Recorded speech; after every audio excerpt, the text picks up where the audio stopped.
Hello, and welcome to this session with the Angry Painter and my lovely wife, Wendy, over here, who's going to be fielding questions and whatnot. And if you have questions, say hi. Hi. Hello. If you have questions, feel free to post them in the chat, and she will relay them to me, and I will get back to you. That being said, we are going to get started. This is my first ever live session, so please give me some grace as I go through this, and hopefully it works out perfectly, but it's probably not going to, so just be ready for that. Let me see here. Let me go into YouTube real quick. Just make sure we're good. Okay. So there are 4 of you currently in the chat. So Kimberly, my sister, thank you for being here. It's amazing. Feel free to introduce yourself if you have not, and also feel free to chat with each other. And also, I don't know everything. I know a lot of things, but if you guys know something I don't, feel free to also post that in the comments, as this is kind of like, everybody can learn from it. So be sure to share with each other as well. Okay? All right, I'm going to get started. I had a 30-minute countdown, so if you're not here by now, maybe you won't be, but either way, let's just get started. Okay, so for the first section, I'm going to talk about the things that I wish that I knew before I started painting in acrylics, and wow, there's a lot of stuff that I wish I knew going into this. First, let me talk a little bit about myself. Who I am and why I'm doing this. So I go by the Angry Painter. There's a little bit of a story behind that, but I'm not going to go super deep into that. It's just that it's more of an internal anger. I get angry at myself when things don't go right, and that's basically it. That's where the name came from. But I started painting about 9 months ago, and I just fell in love with it.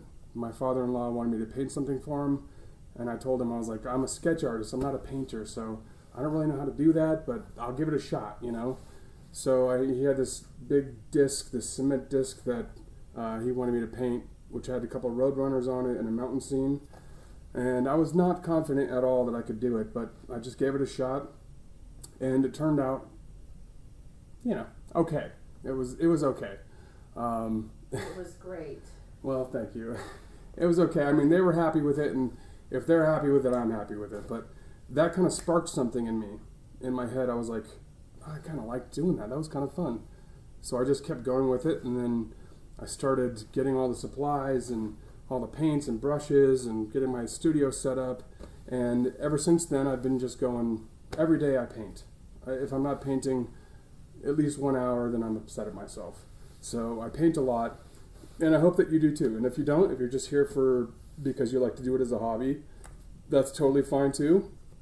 This course is for beginners and intermediate, so you could be more advanced than me, you could be less advanced. Either way, this is about knowledge sharing, so we're going to go through the things that I know that hopefully help you to become a better painter. So this is Wendy, she's my wife. She's going to be, like I said, she's going to be fielding questions. So if you have any questions in the chat, chat it up, and then she will tell me what you're asking, and then we'll go from there. Hopefully, can you say something? Yes, testing. Testing. Hopefully you can hear me. Tim, let me know if you can hear me. Yeah, if you guys can hear Wendy, that's good too. We're testing out new mics and stuff. I got a whole setup, and this is the first time we're doing it, so there's going to be a couple of bumps, but hopefully it works out. Okay, so that being said, also thank you, Kimberly, for being here. She's my sister. She's awesome. And she's got some paint supplies, and she does that with her therapy as well. She has her patients paint while they're talking and stuff, so I think that's super cool. And so, she's here to learn like everybody else.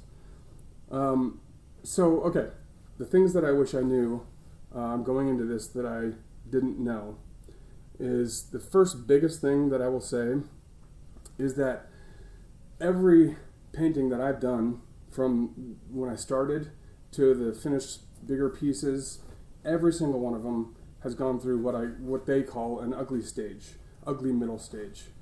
And that's when you get to a certain point where you're looking at the painting and you don't recognize it as something that you've done because it looks kind of terrible, and you're confused about why, and you thought you've done all the right things, but the reality is that's most paintings. I mean, unless you're Rembrandt or something, and then I can't even know that because the guy was way before my time. So so you're going to go through some things where it looks like terrible, but I'm here to tell you that you have to push through those things. No matter what it looks like in the middle, you keep pushing through, because a lot of people, what they do is they'll get to a certain point and it's not agreeable to them and what they've been wanting to do, and they think it doesn't look good, and that's okay. It's okay to feel that way. But the important part is to push through that, because if you don't, you never learn how to problem solve. And that's a big part of painting. It's figuring out what to do in the middle of something. How do I make this look better? And the answer is essentially you just keep pushing through it. And everything is fixable in painting. Every single thing is fixable. Whether you paint outside the lines, and you're not talented with values or colors, you just keep pushing through it, okay? So that's my first major thing. The next thing I want to talk about is brushes, because that's a lot of debate with people. Some people prefer very expensive brushes. Some people say cheap brushes are fine. And I'm somewhere in the middle. I do like my fancy, expensive brushes that I've gotten over time. But to be honest with you, my favorite brushes have been some of the cheaper ones. And to name drop a little bit, I think it's called S. Dan Art, is one of those. And they make a great filbert line. And this is a filbert, so you can take a closer look at that. It's basically a flat brush. It's got a little bit of a rounded edge. And there's variations of this, of course. But this is my most used brush. And this is the one that I use the most, and I think that is most important. When I first started, I was using what's called a round brush. And that looks like this a little bit. And there's different sizes of these, of course. But, when I was first learning stuff, the guy that I was watching used pretty much only this. And he's an amazing painter, don't get me wrong. But in my opinion, it's not the best way to get the results you want. You want to start big and then go smaller from there, because the important part is getting the tracing down and then blocking in colors. And when you block in colors, you start with something bigger, filbert perhaps, or a flat brush. But we're going to be using for this session mostly filbert brushes, so I have a range of them. And then I also have an angled brush right here. And these are great for getting corners. And it's also great because, it holds a lot of paint. And that's another thing I'm going to tap into a little bit later, is the amount of paint you need and the amount of paint you're using, because it can be a little confusing. And a lot of times, and I still struggle with this sometimes, but a little bit of paint goes a long way on a brush. However, the difference is when you have a palette of colors, and I'll show you that real quick. So right now it's empty, but here's where my colors are going to go. Now, what you want to make sure of is that you have enough paint on the palette. It's hard to see that. What does it look like? You're going to want to make sure that you have enough paint to support. Adjust that a little bit if it's hard to see. Yeah, it's just like I can see the. And we're going to get into that. Right now we're just talking about stuff. That's better, and I can see more of it. Okay, but so a little bit of the interesting thing is that a little bit of paint goes a long way on the brush.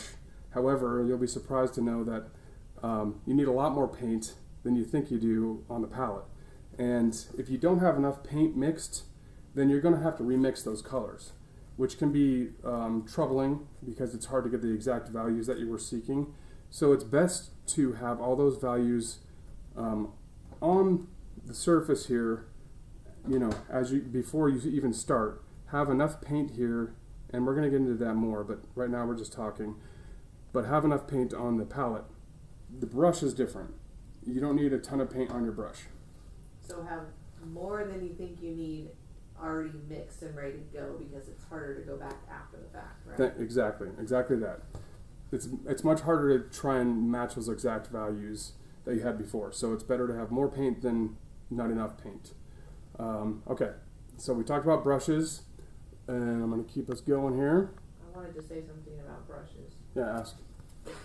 This is me. No, yeah, go ahead. So when, I have like 800 makeup brushes, and Gary used to always give me crap and be like, what do you need all these different brushes for? What does this one do? What does this one do? True. Okay. And he would come in while I'm doing my makeup and, laugh about it. Now, hello, can you see all these brushes? He has more than me. And he's even tried to steal some of my makeup brushes. Well, you actually gave me some of your brushes. Well, yes, so. that I didn't want for painting. And now he understands that each one does a slightly different thing for a different purpose. That's exactly right. Now he apologized. That's true. But also, like, as you can see here, I've got a menagerie of different brushes here. We're not going to talk about all these brushes because it's a longer story, and you don't need all these for what we're going to be doing today. So I just wanted to talk about the main ones. So you'll need, hopefully you have this if you looked at the lesson plan and you saw the stuff that you need. Filbert brush, very important. A couple different sizes would be great. If you have like a smaller filbert, great. And just a couple of round brushes, really. Like I have a detail brush here. It's got a very fine point. That'll be for later. That's actually not even going to be on this lesson, but that's what we're using mostly in this plan. So hopefully you have those. If you don't, if you're just watching and you want to just learn some stuff, that's cool too. We can work with that. Okay. So the next thing I want to talk about, and if I'm rushing, if you have questions, please put them in the chat, and then she will tell me and I'll respond to them.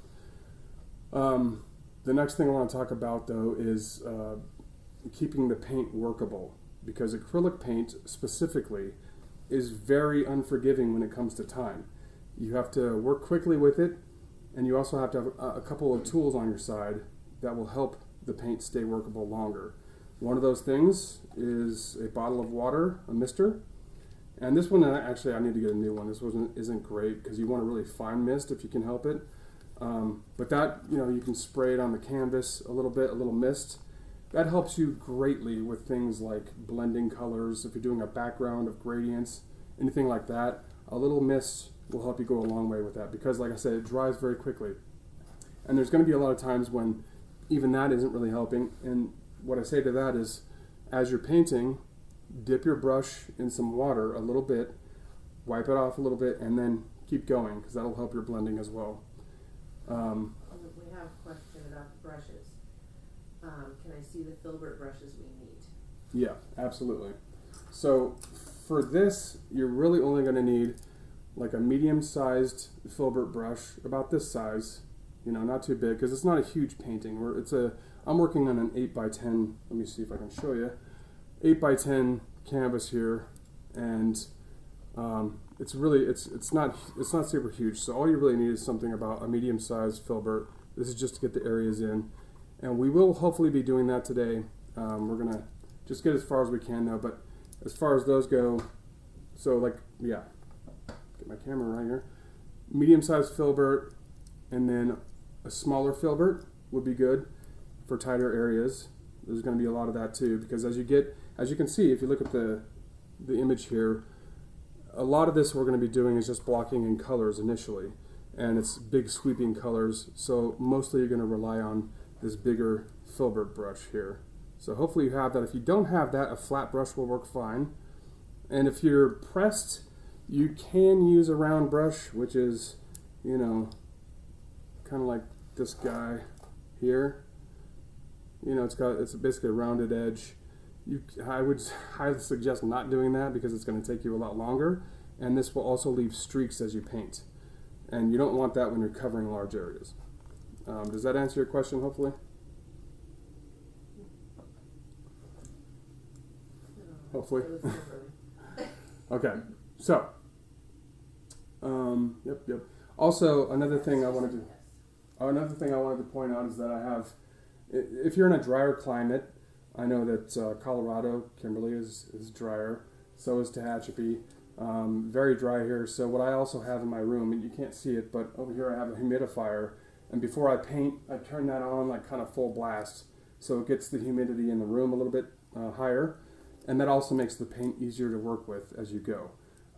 But if you don't want to go that far into it and you just want to like do the simple version, then definitely have a spray bottle that you can mist with, and also remember that you can wet your brush a little bit with your paints. Not too much though, because if you wet your paintbrush too much, then you lose the quality of the pigment of the paint, and it comes out thinner and it won't look like how it's supposed to. So that's that other part. Okay. Another thing I'm going to talk about really quickly, and take notes if you want, if you want to write some stuff down. There's like a lot of info to go through kind of quickly, but I'm going to try and get to all of it as efficiently as possible. The next thing is gesso. So, okay.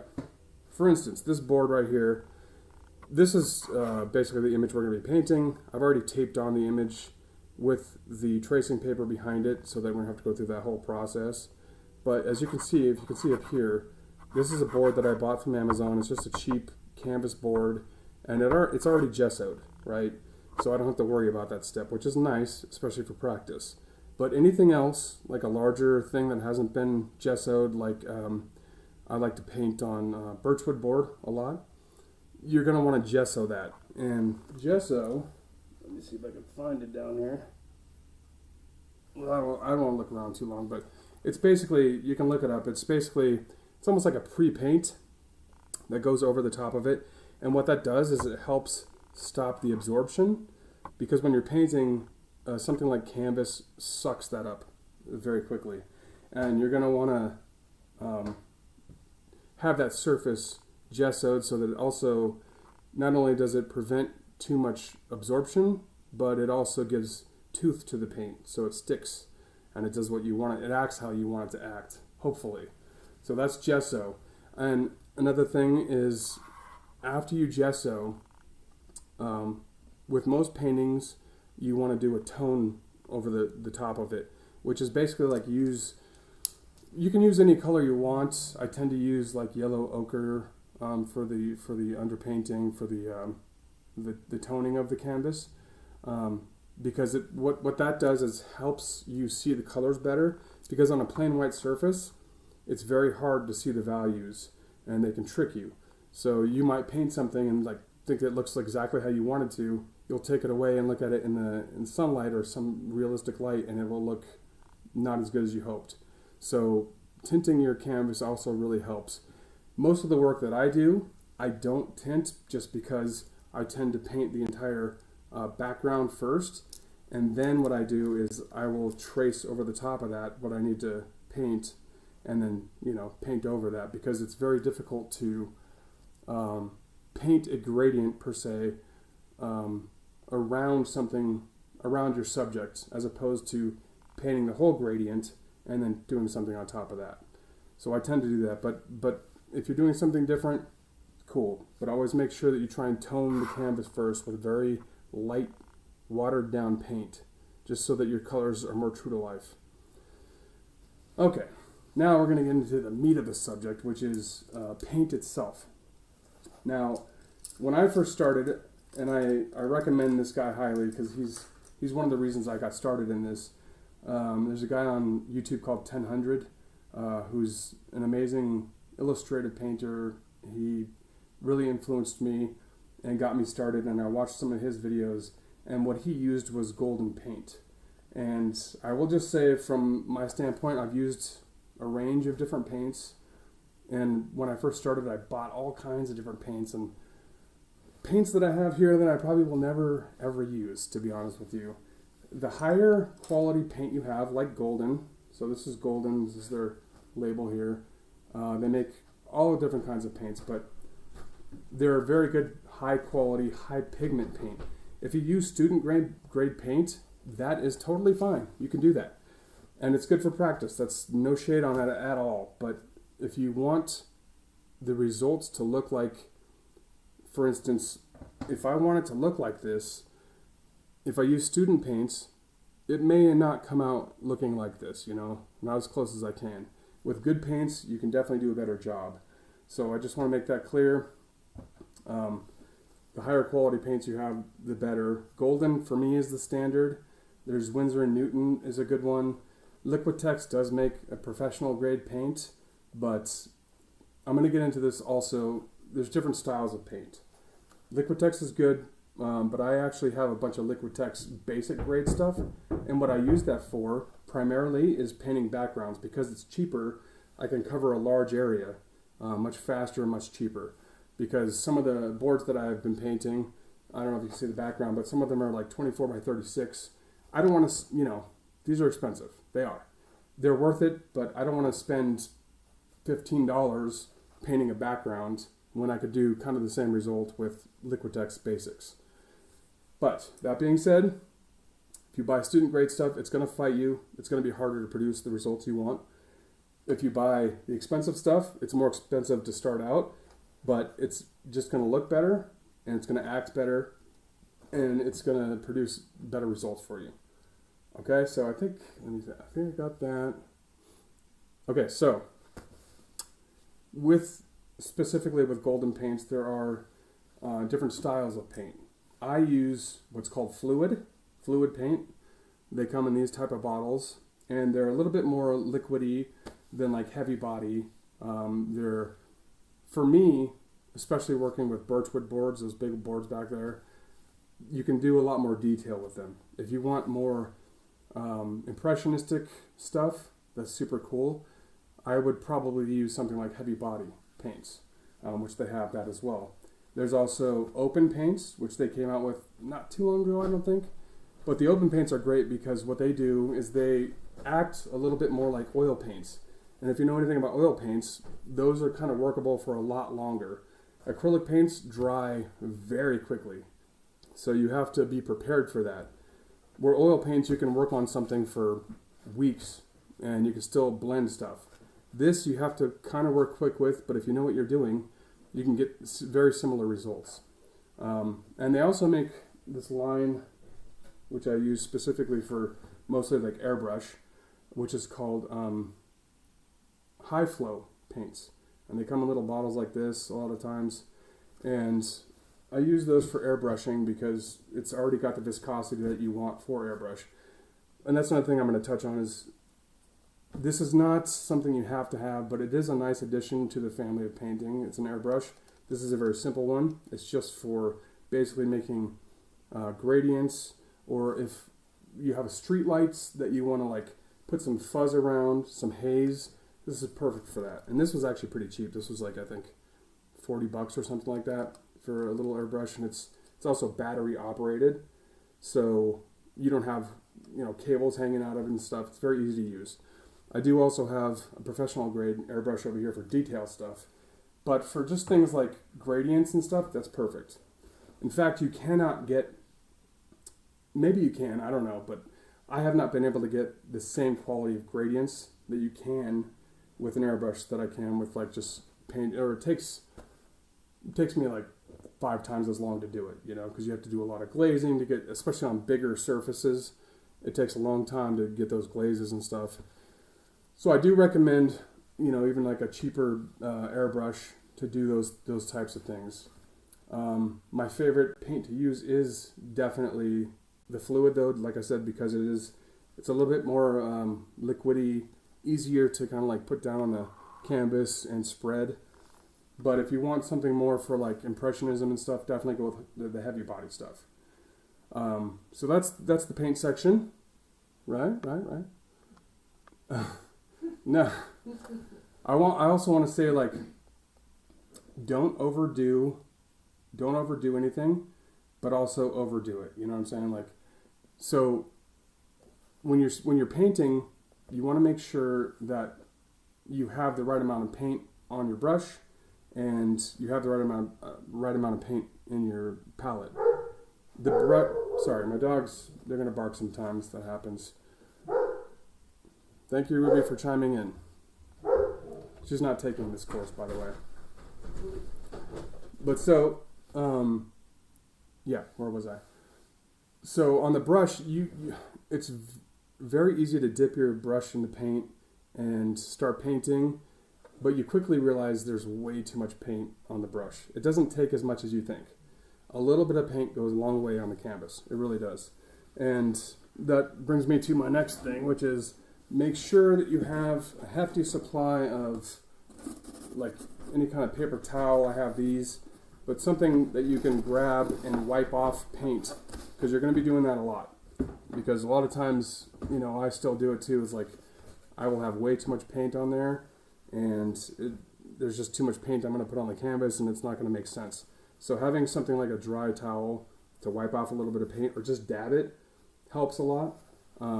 It's hard to control how much paint gets sucked up into the bristles, so that's why this is very important to have this. Another thing, big bag of wet wipes, because I will just tell you, there's been so many times I've been painting something and it's just gone awry. You know how that goes. It just went the wrong way, and if you have these quickly by your side in reach, you can wipe it away. But with acrylics, like I said, it dries very fast. So if you're not quick, you don't have these near you, by the time you go grab something wet to wipe that off, that mistake off, it's too late, and it's kind of caked on there. And then that's a whole different process you have to go through. And I also will say, even if that does happen, it's not over. You can paint through that, you can work through the mistakes. And that's one of my biggest things, is work through the mistakes, because that does teach you. It helps you learn how to get past those things. If you start over, you're not going to learn anything. Okay, let's see here. It's not the end of the world, right? As far as I know. I mean, it could be, but... I mean, if you mess up and then all of a sudden we're all gone, then maybe it was the end of the world. That's a possibility. I'm not going to rule that out. But probably not. Probably not. Hopefully not. We'll see. We'll see. Actually, we'll see during this course. If the world ends while I'm doing this, then it was something I did, apparently. 100%.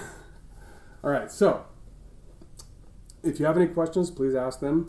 But in the meantime, I'm just going to carry on until somebody has questions. And hopefully I'm not rambling too much. I tend to do that sometimes. Okay, so we're going to cover materials, right? So, and I already kind of did that a lot, just going through that process. Materials do matter. The quality of materials do matter, regardless of what you might have heard. But nothing can take away from skill and practice. So you can have the cheapest brushes imaginable and the cheapest paint imaginable. Don't recommend it. But if you do, you can work through that, okay? It comes down to practice.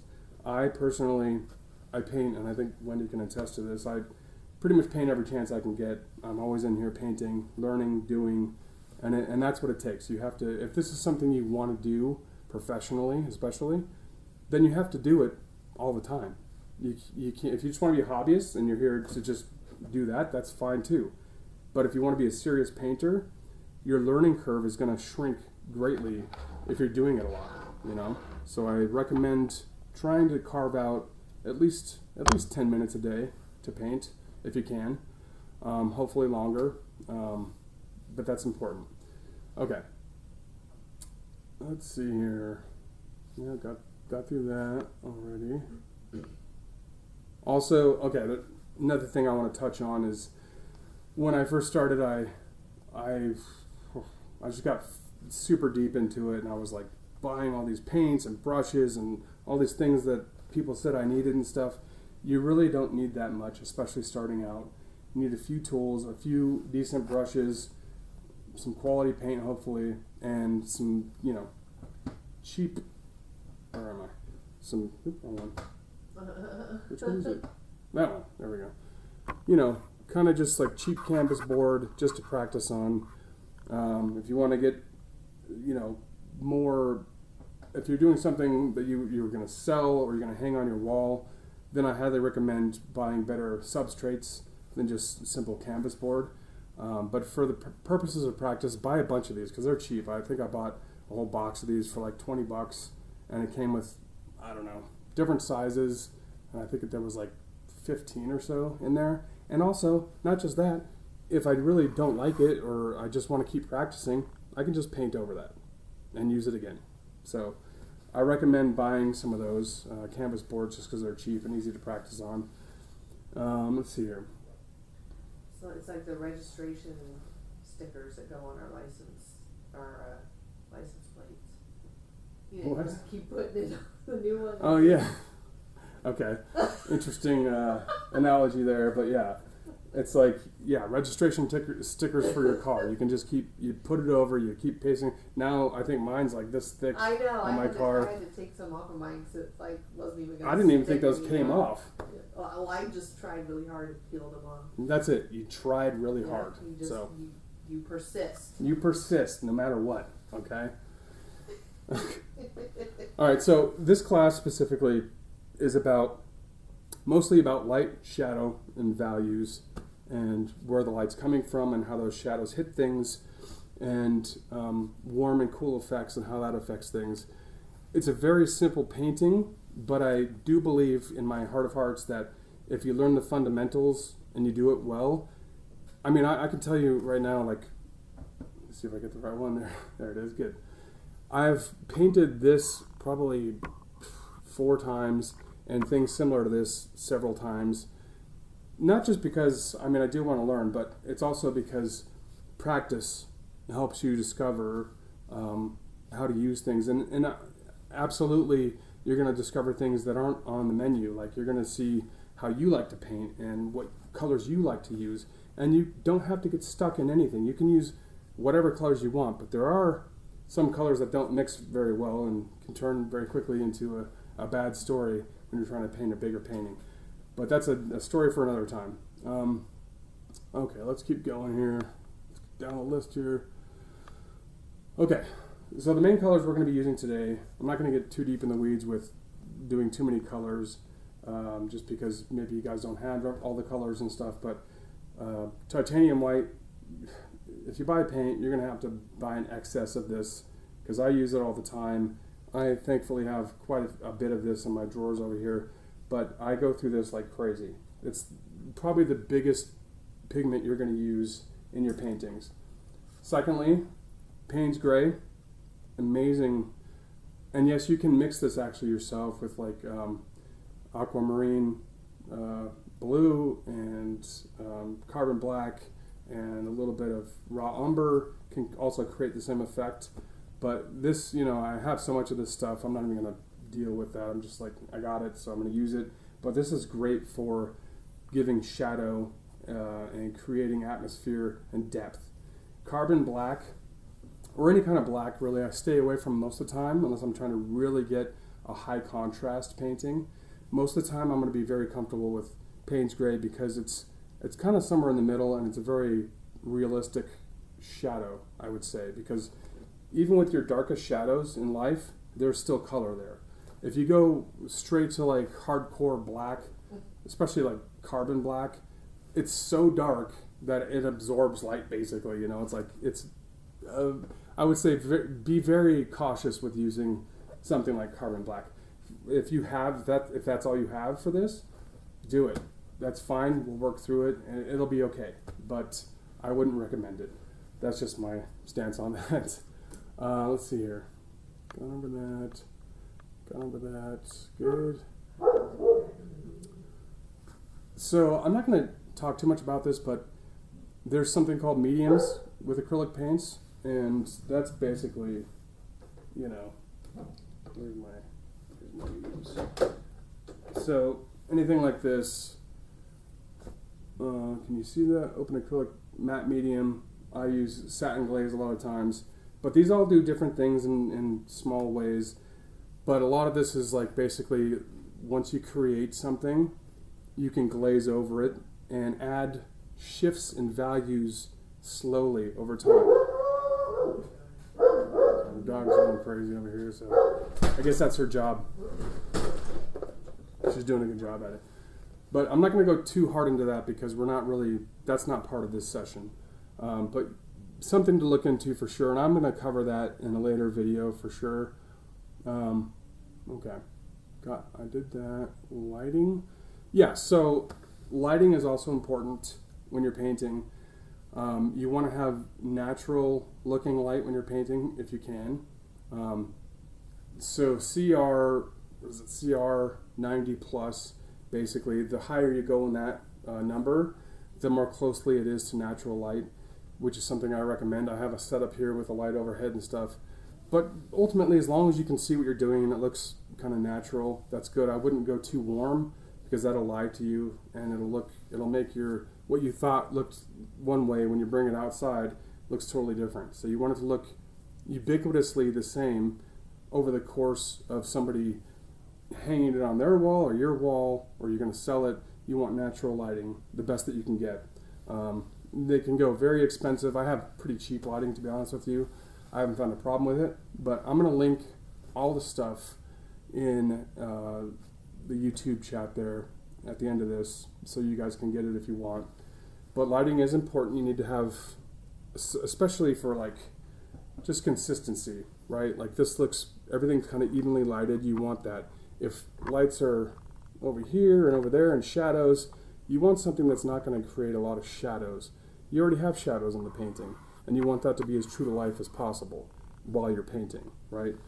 So just be aware of that and consider that. Keep going to the wrong switch panel there. Okay.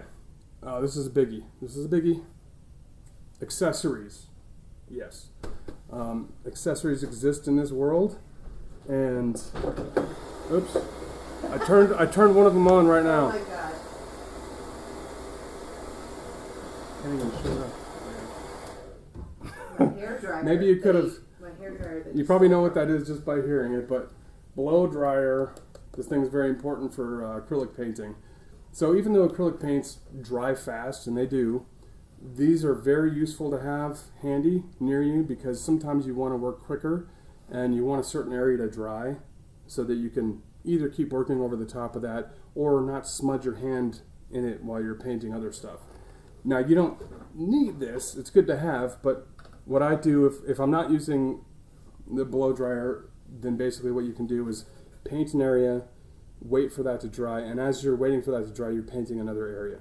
That's another way to get around it. Okay? Okay?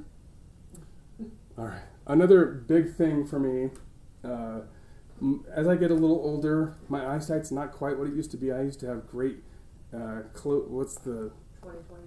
Well, yeah, but like, what's the, like you can see very good close. Oh, near farsighted. I don't know. One of the opposite. I'm both, so Yeah.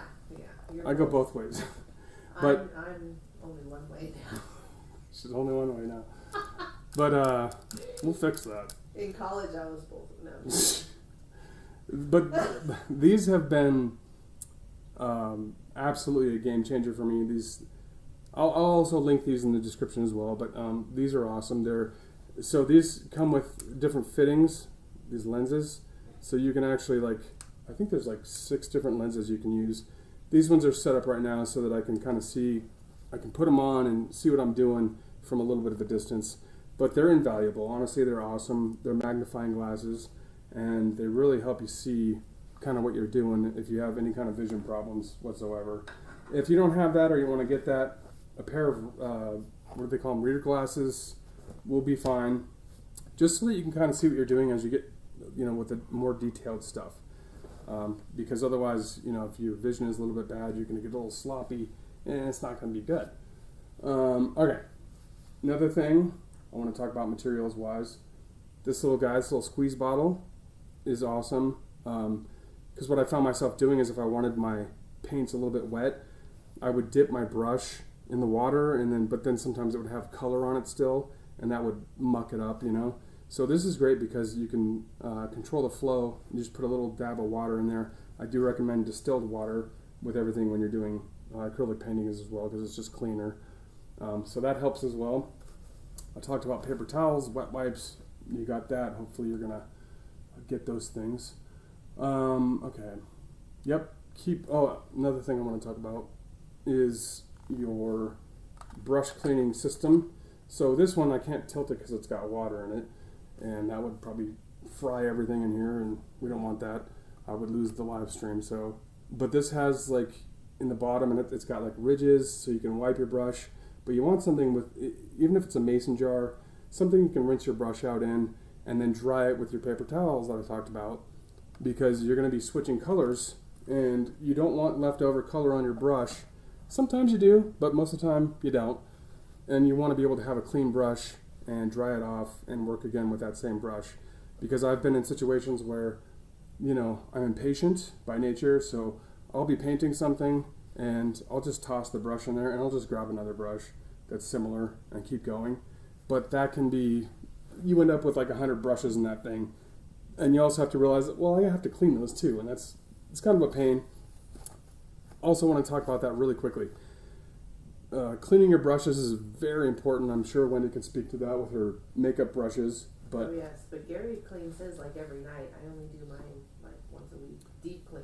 Yeah, I clean them continuously. So if I have a session, a 2-hour session, I will go clean those, knowing full well that I'm going to come back to it and dirty new brushes, and that's okay. That's just part of the process, part of the fun, I guess you would say. Let's see here. Yep. That's good. Well, I was wondering, it says there's 7 people watching. I know Kimberly, and it says Joni is watching. Thank you. I was wondering if other people were watching, if you could introduce yourselves or just say hello in the chat so we know, and we thank you, of course, for tuning in and watching. Thanks for your support.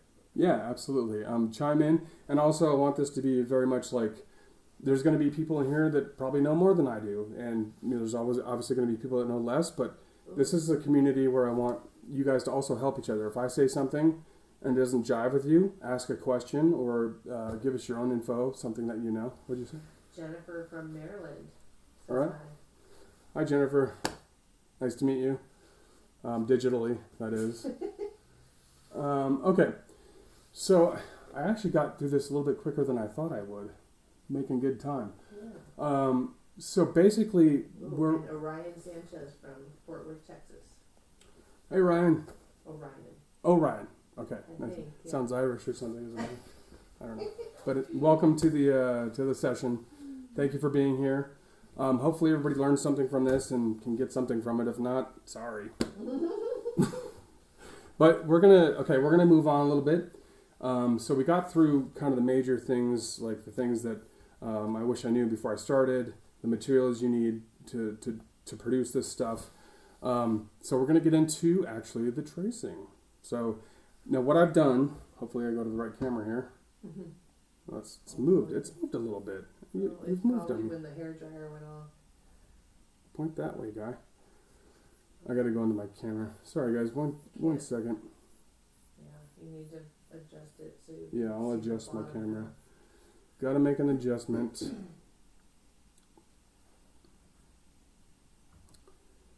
Just tilt this down, man. Yeah. That's probably better. Yeah. Let me know if you guys can see that. Are you supposed to be able to see like the whole thing with like the top of the tape and stuff? No, you don't have to see the tape and everything. That's just for my own purposes. Like, so basically, I considered, showing you guys the tracing paper and all that stuff and taping it, but you guys know how to do that. It's pretty easy. Just make sure you have, so this is carbon paper, and this is basically what I use to trace on top of canvas or board to make the tracing of the actual thing we're going to be painting. But I will say, for my larger paintings, there's a couple ways you can do it. You can either use a projector if you're doing a very large painting, and I do recommend absolutely tracing. I'm an artist. I've been an artist my whole life, so can I draw things? Yeah, absolutely. But tracing, not only does it save time, but it's more accurate. And so if you want to, a lot of people struggle with, well, they just think it's cheating or something. I don't believe in that, especially if you're trying to learn how to paint, because painting is its own beast, essentially. And learning those things is a very difficult thing to do anyway. So tracing is definitely important for this process. But one of the things I use personally is I have a Quest headset, and there's an app on there called Stencil VR that you can actually put the headset on, and I have big canvases that I can actually literally just see it on the canvas, and I can trace the outlines that way. Very easy to do. But again, you can also use a projector. They sell very cheap projectors to actually do that, which is nice. Sorry, dogs. She's a protector. And let me tell you, it's very funny when I walk by Gary's studio and he's got his headset on or his little jeweler, magnifying glasses. Just very like mad scientist in here. Yeah. Yeah, I get into the weeds with it, but yeah. So you're gonna want to. I recommend tracing. You don't have to do it. I've done these actual paintings we're gonna be doing. I've done them without tracing as well, and that's fine. It turns out great, but there's just obviously a lot more accuracy when you're tracing something. So anyway. Oh, we got a comment question. Okay, Chloe. Hi, I'm from Calgary, Alberta. I love the acrylic painting you're working on with the person walking with the guitar. And if you could talk about how you plan up front what layers to use and when.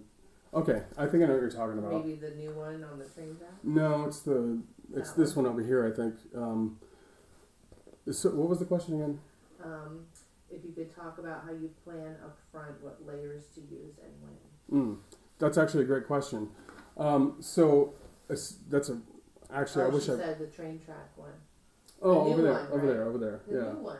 Well, that's newish. That's not the newest one, but that's a great question actually. We have several. So when I'm painting something like that, the way I like to think about it and the way that's easiest to build out a painting is to think about layers first of all, but think about the background first and then the foreground, right? So I only paint the background first to get that, like for the painting you're talking about with the guy on the train, the guy on the light pole with the train tracks and the train. What I did there first is I just did a simple first coat of the background, the gradient, the whole thing. I just did the whole gradient, knowing that a lot of that is going to change. A lot of that is going to change. But it gives me an idea of how I want it to look. So I do that first, get that established, and then what I do is always start from the, well, it depends on if you're left or right-handed. I happen to be right-handed. So for me, it's best to go from the top left down and also think about the background first. So paint the background first and then paint the foreground as you go down, right? Because otherwise it's going to be a lot more difficult to paint something in the foreground because then you're going to have to repaint some of that background. And if you do that, there's a big chance that you're not going to have the right mixture of paint available to you, and you're going to have to try and remix that to paint those edges. So it's going to be difficult. So I recommend always, depending on which hand you use, top left or top right, down, and then background to foreground. Paint the background first, and then the foreground later. And do not worry, like if you've traced, what I tend to do is I trace the whole image over the background that I've done, knowing that I'm going to lose some of that tracing that I've done. It's going to go away because I'm going to paint over it. And you have to be okay with that because you can always retrace over that, right? So it's a lot easier and efficient, more efficient to do the background first and then come forward. And then top to bottom. Top to bottom. Does that answer your question? I hope? Okay. Okay, so, but as I was saying, carbon paper, they're very cheap to buy, a huge sheet of it, and you just cut the size you need, and then if you have an image you can print, if you have a printer, that's great, because that's what I did here. Let's see if I can get the right camera. That's what I did here is I just basically printed this out. I already have the carbon paper on the background. So essentially what I'm going to do is just trace over these lines, the main lines that I see here. We're going to be tracing over that, right? I wish I could get this camera to... I know, I got to move it again.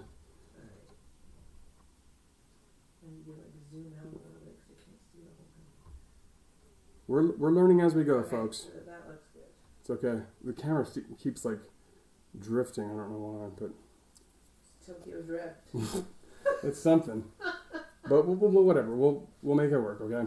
I still have to figure things out, folks, because this is my first time doing this, so I have a whole setup here, and it's a lot of moving parts and stuff. So I'm still figuring it out, but we'll get there together. Okay. So tracing, that's what I traced with. Now another thing I want to mention is that when you're tracing the paper.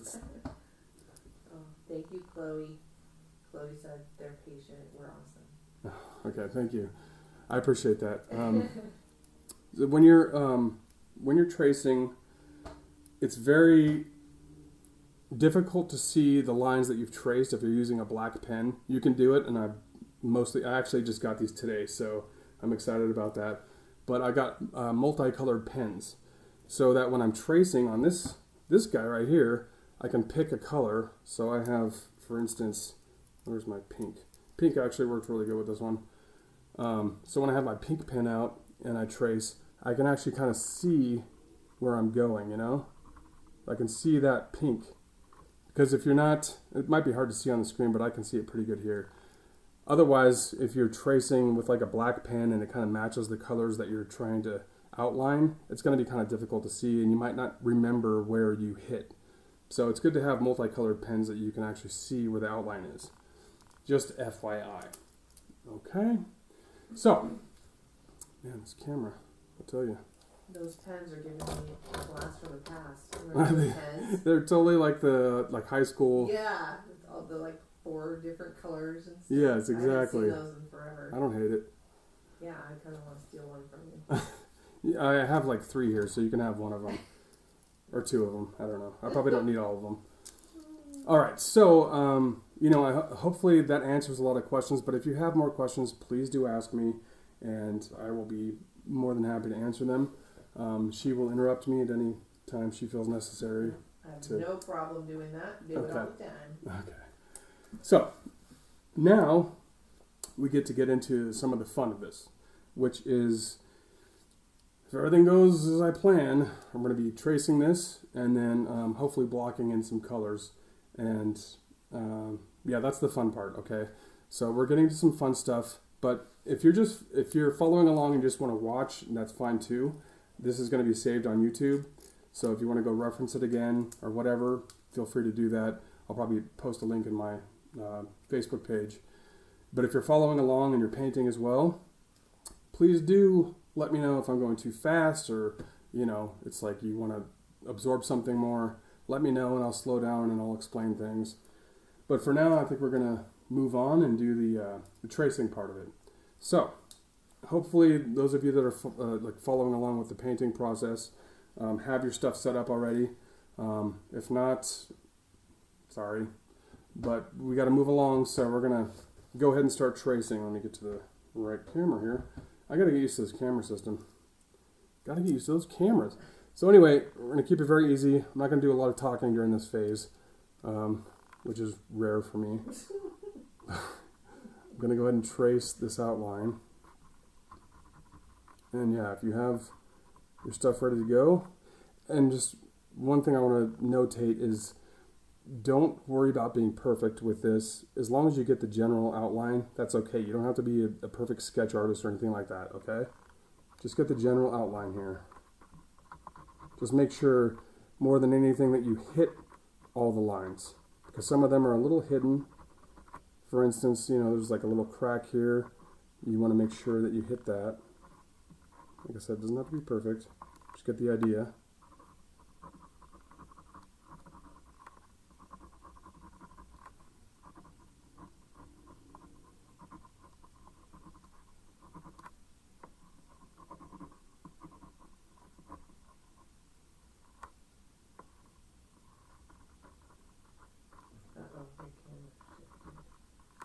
It's following my hand. It's watching. I didn't tell it to do that. Well, you might have just hit it. That's possible. With your beard.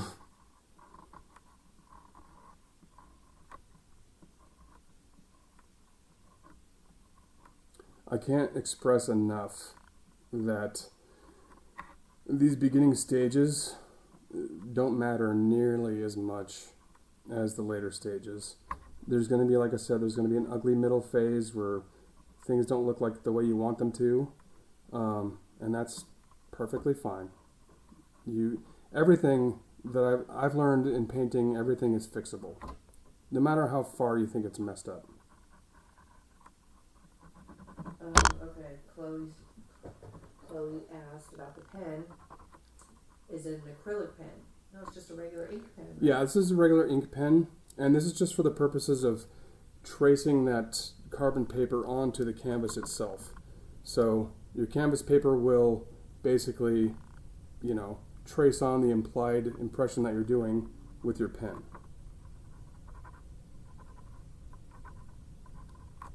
And like I said, don't worry if it's a little sloppy. All these things can be fixed in post, as they say in the movie industry. But try to get all the little lines that you know are going to be important later. The cracks. Because otherwise, once you pull this off, then you have to go, if it's not right, you kind of have to start over. So you want to make sure you hit everything. And up here, I don't know if you Now can your see. camera it's shifted.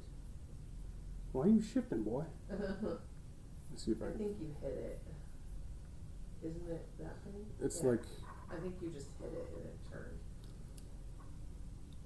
you're a fancy camera, do your job. Well, it's not. It just keeps moving I know, it's like, it wants to get away from us. because you're so close to it. Like personally? Come on, boy. Oh my god. It's like, do what I tell you to do. It needs to be locked in.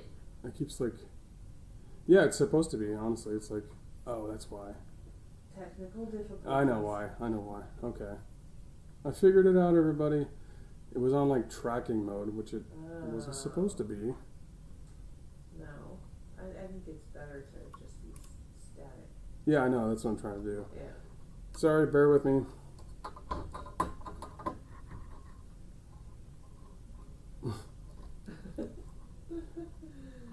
Oh, this is fun. Yeah. Oh my gosh.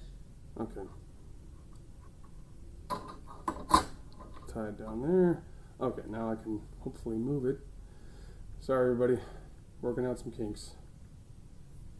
Now I see the palette thing. Yeah.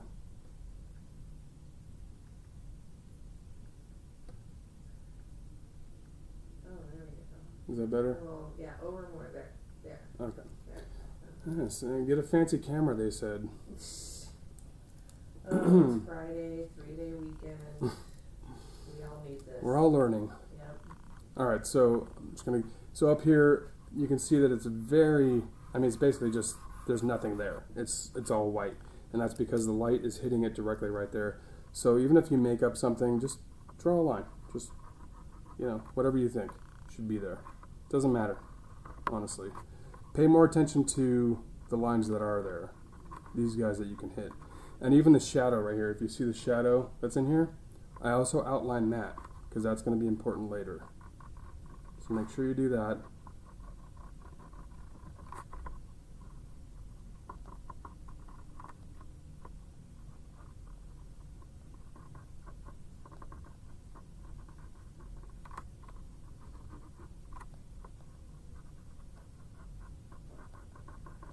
I have a question. Is this just a picture you found online of a rock? Actually, no. It's actually ChatGPT. Believe it or not, I said give me a image of a really cool rock formation that has a lot of shadow and light that I can use for this specifically, and it generated this. So that's another thing I want to talk about is AI. I know a lot of people hate AI, and I kind of do too for a lot of reasons, but it is very useful if you use it as a tool.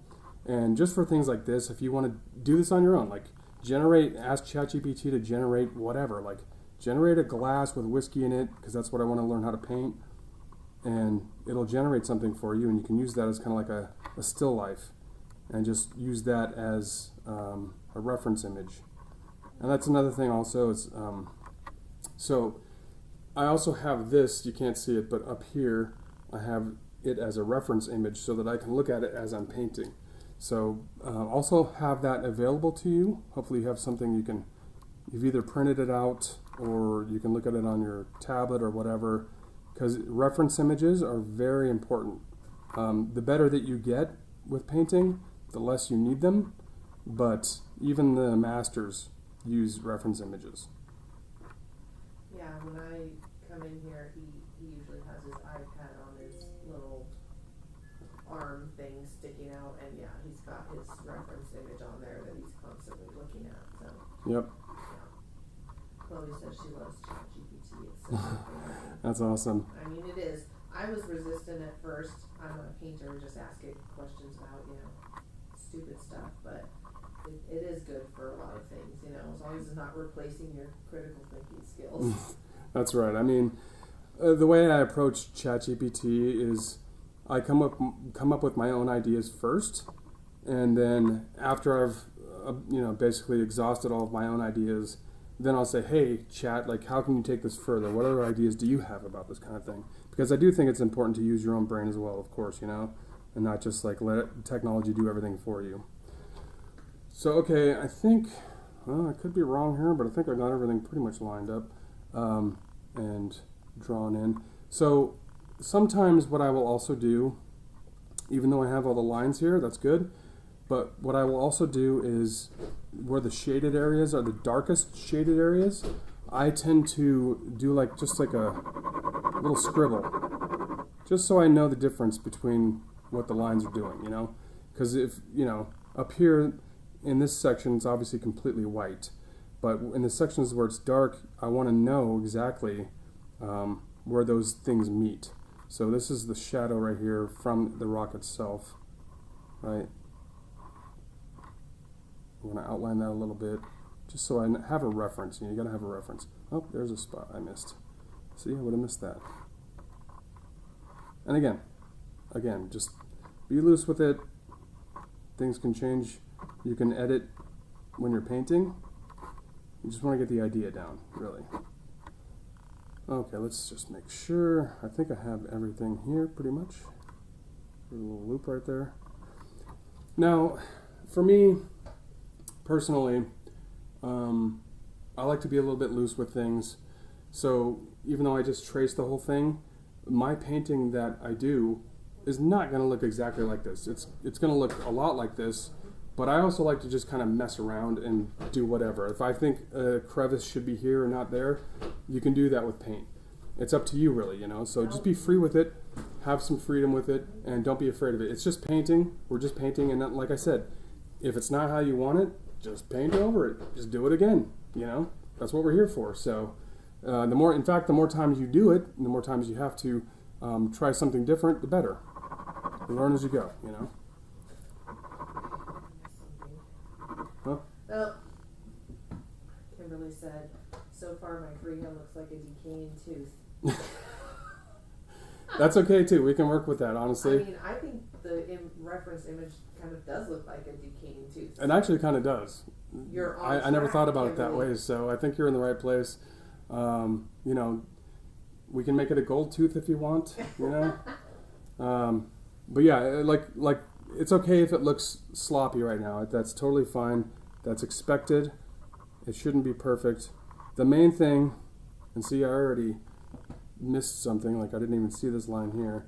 It's easy to forget, and that's why exactly I have the colored pen, because I can see the outlines better. Because I will miss things, and you want to make sure your pass is. Would a felt pen work? Because I'm just thinking I can barely see that with it. But would a felt not work because it's not a ballpoint enough to go through? Correct. A felt would not work just because it's so flimsy. Yeah. You can't get those impressions with that. Okay, I think, let's see, this is dark in here, so I'm going to do a little bit of shading here, just to know where the shade's at. And over here. Because yeah, like if I pull this off, and I didn't notate on the canvas where those shaded areas are, yeah, I can look at my reference image, but it's a lot easier to kind of already have it there sketched in. Okay.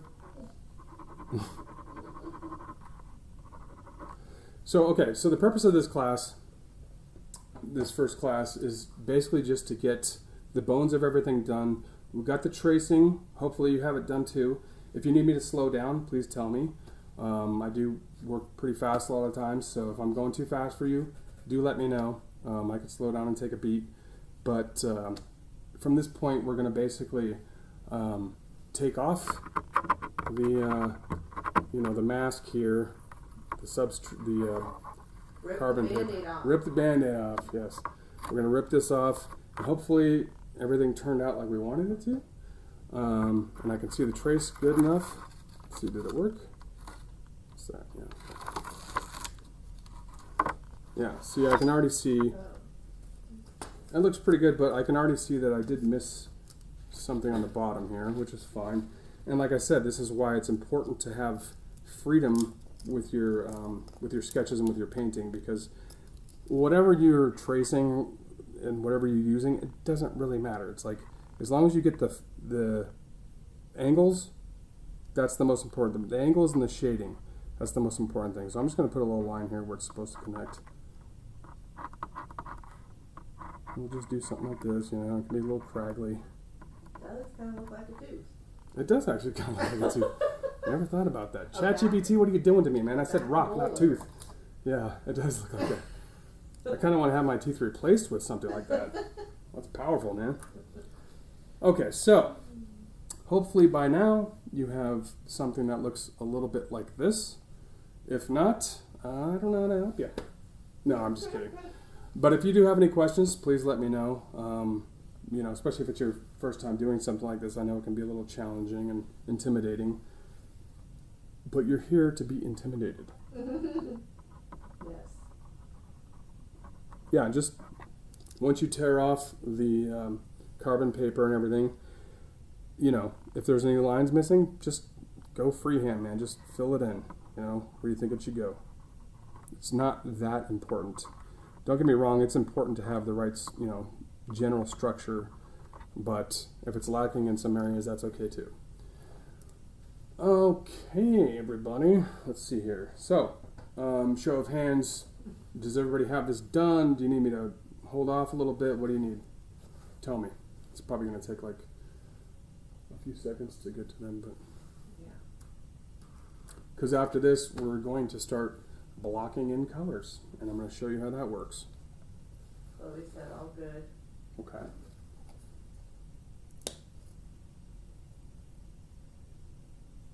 There's a fly in here. There's always a fly in here. We are having the craziest fly Infestation. season for some reason. They're just all over in our backyard, and Actually, you know what? Do you guys mind? I got to take a little let's take a break. I got to take a little pee break. Take a 5-minute break. I'm going to be back, so finish up your sketches. It's only going to take me like 2 minutes because I have a hose and not the other thing. Please. I'm going to stay in here and do stand up while you're doing Yeah, do that. I'll be right back. Just finish your tracings and give me a second.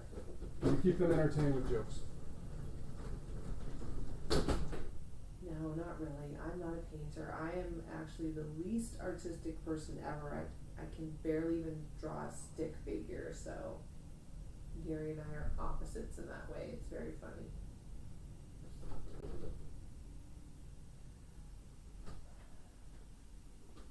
That's why I'm amazed when he can just do things, and I'm like, wow. The first thing he did for my stepdad, drawing that on that concrete circular block, he was like, oh, this is going to be, it's terrible, and he just sat down and did it. And I'm like, I would draw a stick figure, like I said, and it would be terrible. What's the picture of the girl on the wall? That is Halsey. I am obsessed with Halsey, and Gary wanted to do a portrait. He hasn't really done a lot of portraits. It's not really his style. And he's like, I want to do a portrait. I was thinking I could do a Halsey picture for you.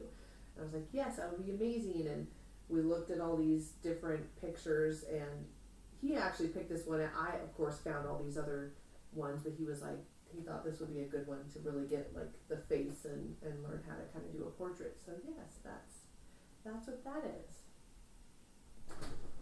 Okay. Do a lot of jokes? Yep. And you got to talk about Halsey. Oh, well, yeah. That's par for the course. Okay. So, I'm back. So, hopefully everybody's caught up. Let us know if you're not. Yes, she is, Chloe. Very beautiful and very talented.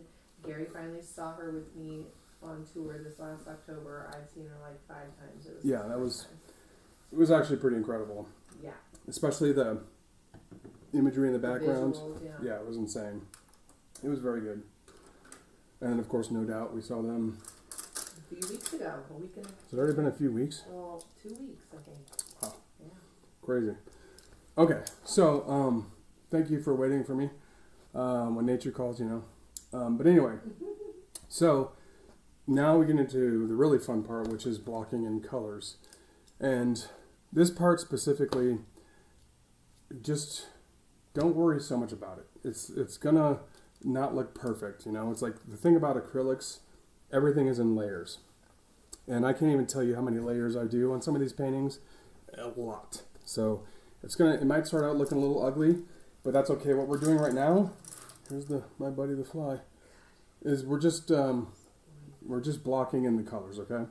So I'm going to show you the colors that I'm using, and then I'm going to mix them in front of you so you can see. Yes? Hopefully you can see that pretty good. Can you see it? Okay. I can see your palette. Okay, good. Yeah. See that? Yeah. All right, so like I said, the first one I'm going to be throwing down is Payne's Gray, and it's a beautiful blend of ultramarine blue, raw umber, and carbon black.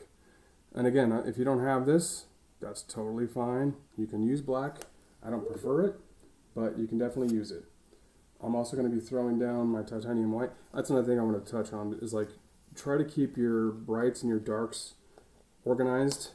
Yeah, because just that's the way it goes. It's like things will get mixed much quicker than you think, and before you know it, you have to clean off your whole palette and start over, and it's a pain. Another one I'm going to use, and again, if you just have black and you just have white, that's totally fine. I like to throw in a little bit of yellow ochre. It adds a nice little richness to it and a little bit of light to it. And then TB, what I call TB, it's a titanium buff. So it's like a creamy, really nice creamy white. And the white here, I'm not going to use that a lot initially. And the nice thing actually with this painting we're doing is that this, this top side right here, these two surfaces right here is where most of the light is hitting, and a little bit here. And those are almost like, it's going to be very white. So we don't really have to do a lot with that right now, but what I like to do is actually put titanium buff here so that I can at least see the angles of stuff. But initially, what I'm going to do is start mixing some colors here. And so, yeah, this is obviously very dark here, this Payne's Gray, but I'm going to take some of this and I'm going to mix it with my yellow ochre. Just take a dab of that, mix it in. I want this nice kind of creamyish. I want a little bit, not green, but stone is very interesting because, as you know, it's in nature and in even man-made things, nothing is true, essentially like how you see it. There's always tones in it, So mixing color into things really helps, I feel like, give it life, right? So here we've got a nice kind of like dark mixture. And like I said, this is how you should work with acrylics is, next one, is start from the top left and work your way down through the painting to the bottom right. And if you're left-handed, it's the opposite, okay? So this brush I have right here, filbert brush, I'm not going to use this. This filbert right here, it holds a lot of paint, almost too much paint. So I want to use something that doesn't hold quite this much paint to start. So let me see what I got here in my little arsenal. So I actually have this, I just got these actually, these flat brushes, angular brushes, which are really nice again specifically for like edges and stuff. So getting those sharp edges honed in. So what I'm going to do is I'm just going to start painting and stuff, okay? And follow along if you can, or just watch, whatever you want to do. But we're just going to start painting and stuff. Sounds so technical, right? For like painting and stuff. But what I try to do when I'm painting these is, you don't worry so much about if it's too dark or if it's too light. It doesn't matter at this point. Just get something on there. Try to hit those edges pretty good, because what you ultimately want with this is very sharp edges on the outside, and then there's going to be what they call lost and found edges. The lost edges are like in here, right? So whatever, I'm just going to make a little mark there. That's going to be a lost edge. That's going to be where the shadow hits the shadow kind of thing, and we're going to draw out the actual shadow of this. Let me take that tape off right here. I'm barely seeing that. Oh, it's a little too close, I think. Zoom out a little bit. Okay, let me zoom out.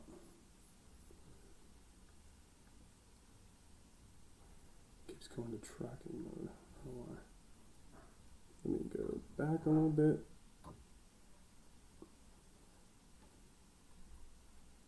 Yeah, I wanted to make sure that everybody can see the whole thing.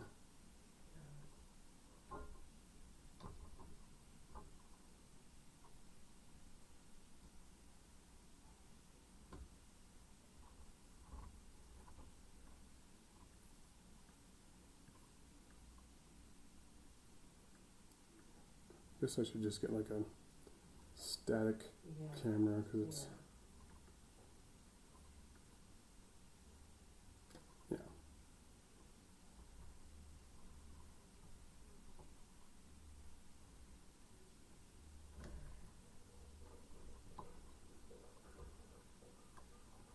Bear with me, folks.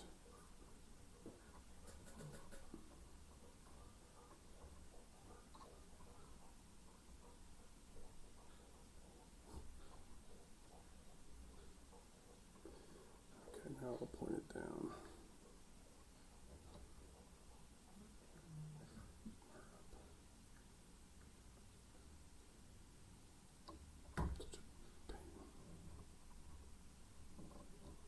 Okay, that's probably a little better. I just can't see the top. Can you see it? Yeah, I can see it on mine. It's not perfect. Okay. Well, okay. I mean, I want to be able to see the... Just want to be able to see the whole thing. Yeah. Of course, when you're doing something like this, everything misbehaves, you know? Yeah. There it goes. Alright, I'll get this dialed in. Give me a second. Yeah. Jeez. Alright, is that better? Goodness. A little delay, so I can't tell. Yeah, it's good enough. Okay. Good enough for government work, right? That's right. Yeah, so this first pass, obviously it's, you know, this side of the image is very dark. And that's another thing I wanted to comment on is that a lot of people are very afraid to go too dark, and don't be. It's often darker than you think it should be. So don't be afraid to put a lot of dark in there. But again, this is just blocking in. We're just blocking in the shape.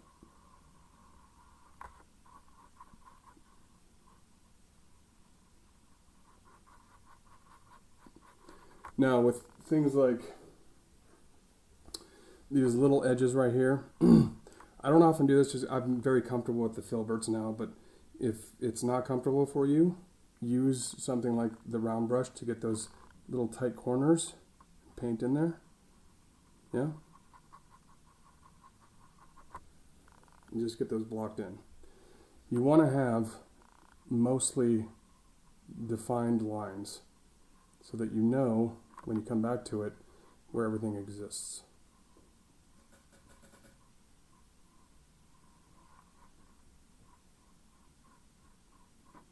And yeah, I can't express enough. We're not chasing perfection at this point. We're just chasing value. Just remember that. Don't think of it as a rock. Just think of it as values that you have to hit. So this over here is the same value basically. And this is going to change. And a lot of time what I'll do, I know this is blocking in colors, but a lot of time what I'll do is I'll go ahead and you know, I'll take my Titan buff or something right here, and I'll start mixing it in there as well. Just so I can kind of start to see it shape up, you know. It's going to change a lot over these next courses, but this is just blocking things in, just getting the general sense of edges and where things belong. The camera's on the palette. Yeah, oh good. Yeah.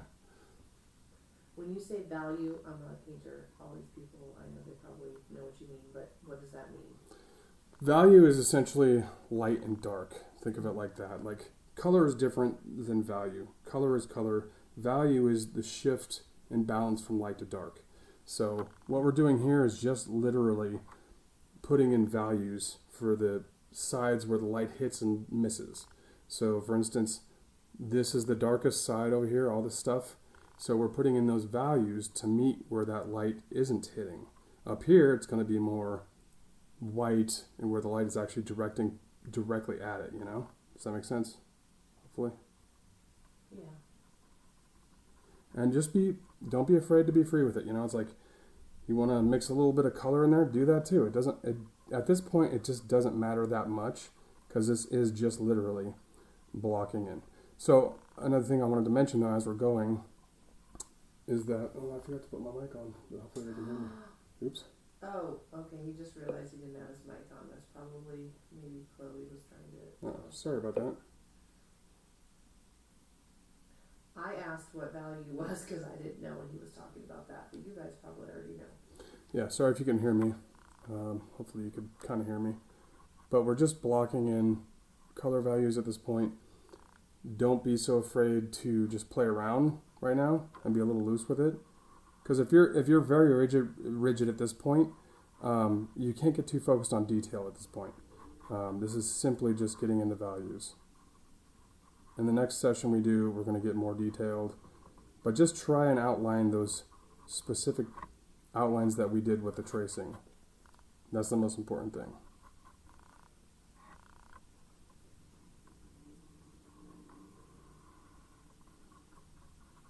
And don't worry about perfection.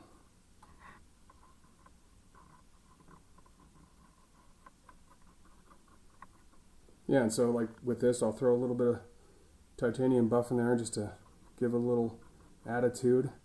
And what I like to do also, guys, is I like to paint in the direction that the surface is. So I'm not painting this way. The direction of the surface is this way.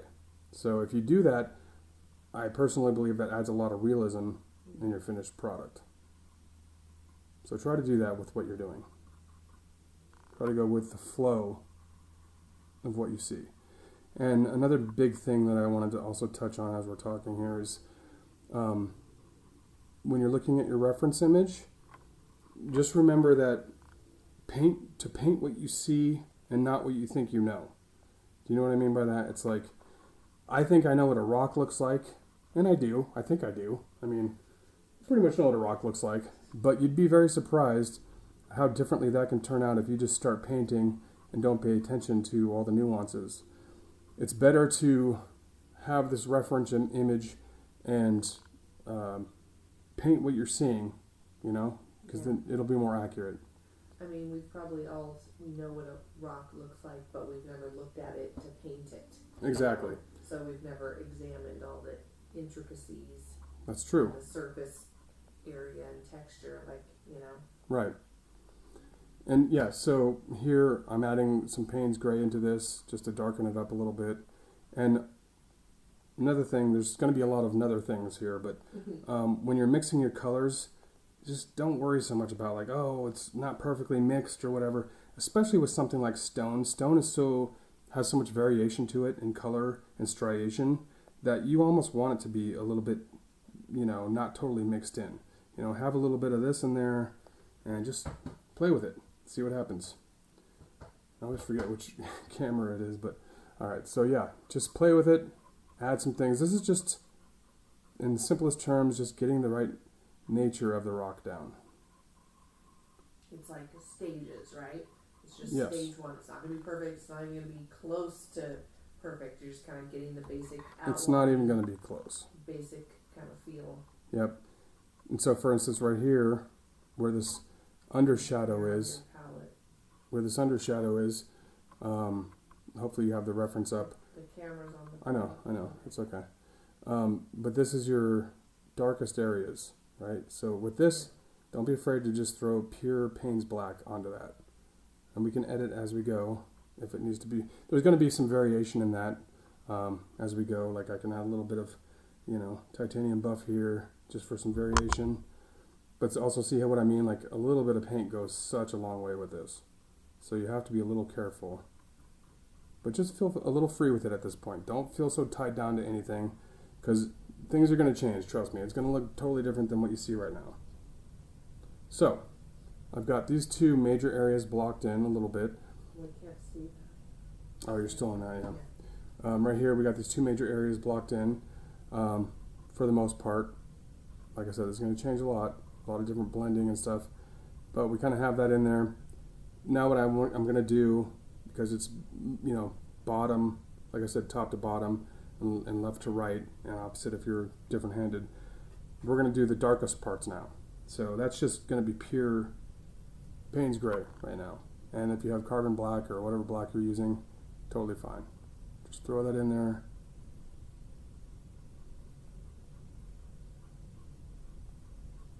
Are these the shadows? This is going to be like the core shadow. This is going to be where no light is hitting anything, essentially.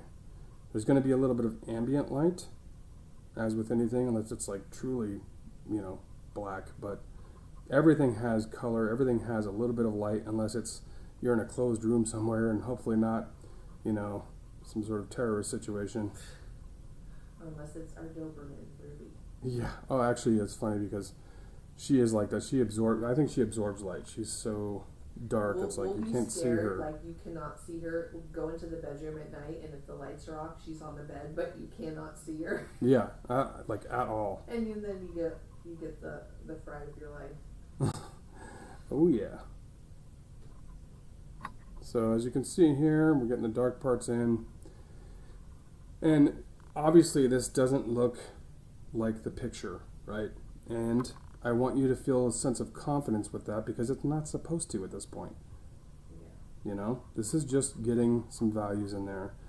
When we come back together next week, we are going to go over the more detailed stuff. And one of the reasons I'm using such a limited palette here is also because it's also very easy to mix these colors back up without a lot of training or whatever. It's like you can pretty much guess what it's going to be or get close enough to where it doesn't matter. Okay, so we have that. Oh, this is actually, okay, that's an extension. So again, like I mentioned, have water nearby you, because now I need to rinse off my brush a little bit. So I'm going to do that. And I need my trusty paper towel here to wipe that off. Make sure we have a little bit of a clean brush here. Because I was getting into some super dark stuff, what I want to do here is also go back to this and finish. I didn't finish the job here, so let's do that. Now also with technique-wise, when I'm doing something more detailed like edges, I want to bring my brush closer in to my hand like this. If I'm doing something very loose, and there's a lot of people who can do this too and be very loose and use your arm to do it, but for precision stuff, I like to get in really close. That also applies to makeup. I'm sure it does, absolutely. So let me ask if anybody can comment in the comments, how's it looking? How are you feeling about it? Is there any questions you have?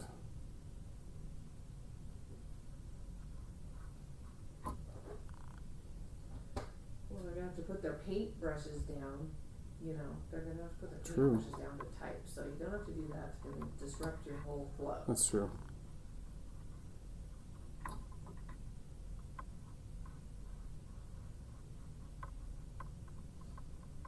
We need to employ live correspondence on scene next time.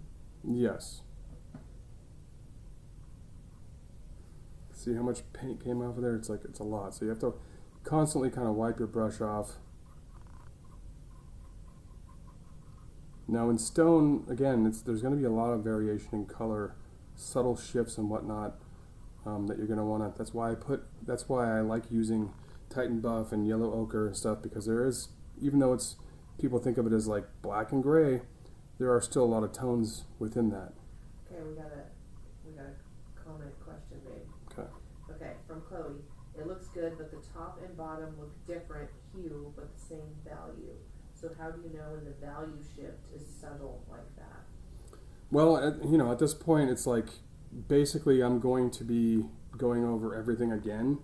I just really, what I'm focusing on right now is just getting the darker sides and the lighter sides hit so that it looks like a form, So what I'm doing right now is absolutely not the end result. Like it's not gonna look right now, And you can paint like that, but you would be painting little area at a time and trying to get that thing perfect. It's better to have everything kind of the same and then unify it later, would be my suggestion. If that makes sense. So are you trying to get all the same values, the same value? No. Not right now? No, not at all. There's going to be a lot of variation also, like even within something that has harsh light coming down here. Even on these sides, there's going to be a lot of variation. So that's why I stress so much that like this is just literally just the beginning of just getting some tones down, getting some values down. It's going to look ugly. Don't worry about it. Trust me, I've been through this enough times where I know it's going to look a little ugly. And I expect that. Okay, so I've kind of got those darker sides going in a direction that I like. And again, they're going to change a lot over time.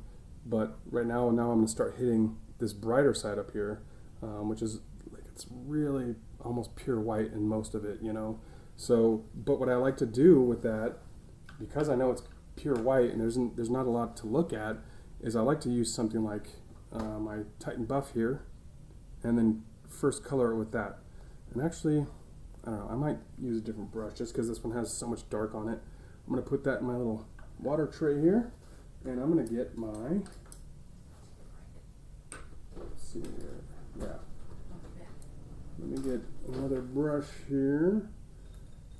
Angled brush is good. Okay, so I got another angled brush here that I'm going to use for the top side here, and we're going to use Titan Buff a lot here just because it has different contrast than just the plain white background. And your printer is never going to print out exactly how you want it either. It's going to blow colors out. It's not going to look perfect, but I like to start with a little bit of color on things that I know are going to be mostly white, just because it gives me a little perspective. I think that's the most important thing, is that it gives me a little perspective to see where I'm going and to see that shape form subtly, if that makes sense to anybody. But I will add some white in here. I'm going to add some white to that just because it is so white. I want to have some, some striations and stuff. Don't be afraid to wipe off some paint because there's a lot that comes with that brush. And just start marking it in. And again, it doesn't have to be perfect. It doesn't have to look exactly like the photo. If you wanted to make everything look exactly like the photo, which I have here, we could absolutely do that. But I promise you it would take a lot longer when you can get something just as suggestible that will look just as good with having some freedom with it. The idea here is not to make everything perfectly aligned to the image that you're using. It's to make yourself a better painter, essentially, and understand values and colors and how things shift and work together, if that makes sense, hopefully. So I'm going to keep going with this Titan Buff here.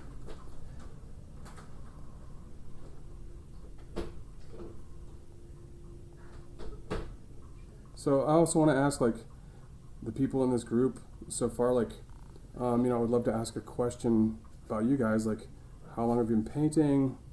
What do you like to paint? Stuff like that. Does anybody have any comments about that? Kimberly and I are on the same page. We have no artistic ability. Although I'm sure she's still probably better than me because, I don't know. Because obviously, you're related to Gary. She said, clearly my brother received every last ounce of artistic ability. I'm pretty sure I'm painting the snail from SpongeBob. Wasn't his name Gary? It was Gary. Oh my God. Gary the snail. I'll never live that out, man. It's like everywhere I go. What are you going to do? All right, I'm going to put some more white in here. And again, this is going to be very white near the end, you know. But like I said, I want to make sure that I can see kind of the angles of stuff. So if it was just pure white, it's a little harder to tell. But just be loose with it. Don't worry so much. We're going to refine everything later. Just want to get those values down and try to make clean edges if you can. Okay, Orion said, I started about a year ago. I couldn't draw stick figures either. I'm loving it. It's definitely a process. Yeah. I talked about how I couldn't even draw a stick figure while you were on. Yeah. I know, and that's how it is. I mean, and the thing I want to express to everybody is like painting is so much different than drawing. It just is. It's a different beast. Because you know, I've been a sketch artist my whole life for the most part, but when I started painting, I realized quickly that it's just a totally different animal, but an animal I happen to love because it's so accessible. Drawing to me is way harder than painting. Interesting. It is. It seems for me. like painting involves a lot more technique. Is that right? Do you think? Yes and no. I mean, well, first of all, you have to mix paints and colors, and you know. There's a lot more to know. Yeah. You know, you can pick up a pencil and start drawing right away. That doesn't make you a good drawer, you know. But yes, there's a lot more to know with painting. But I feel like once you grasp the fundamentals and you really start to learn how to shift those values and use color and blend color, it becomes so much easier, you know. It's like then your world opens up kind of, you know. So I'm going to paint this surface here too. Now if you notice in your reference image, hopefully, this side of the surface is very similar to these sides over here. It's actually pretty dark too. So we're just going to kind of do a similar treatment with that. And you guys, just trust me, okay? Just trust the process. Trust me, I know that what I'm doing right now, you're like, what the hell is this guy doing? Doesn't look very good, but that's where it's supposed to be. And that's what I was talking about with the ugly middle, which I learned about early on in my limited career, was that there is such a thing as ugly middle, and you have to work through it. But this course is all about just getting values and then refining after that. But the first thing is just getting those values in. It's kind of like ugly beginning and ugly middle, huh? I guess you could say that, sure. Like ugly the whole way until it's done. Yeah, I mean, pretty much. I mean, I don't know, like probably a third of the way. No, yeah, you start to see it. A third of the way through or so. And also, don't be afraid to, like, whatever, dude, mix up your brushes. You want to use something different. This stage, I can't express this enough. I've probably said that so many times, but it just doesn't matter that much. Just get the main values in. Be dirty with it. Be loose with it. In fact, I would almost argue that the looser you are with it in the beginning, the better result you're going to get in the end. That's a bold statement, I know. But if you chase detail too quickly, it's going to ruin it. You're going to get caught up in those details, and then everything else is going to fall apart because it doesn't look like everything else. That's why we do this, because you want it to be a little bit unified in the way that the shadows hit and the lights hit and all that stuff. Right. So again here, very shadowy surface here. Going to block that in and try to be a little bit accurate with this, you know, try to get those edges. You don't want soft edges here. Very prominent edge work for these parts, especially where the light is hitting that edge right there. You want that to be kind of sharp.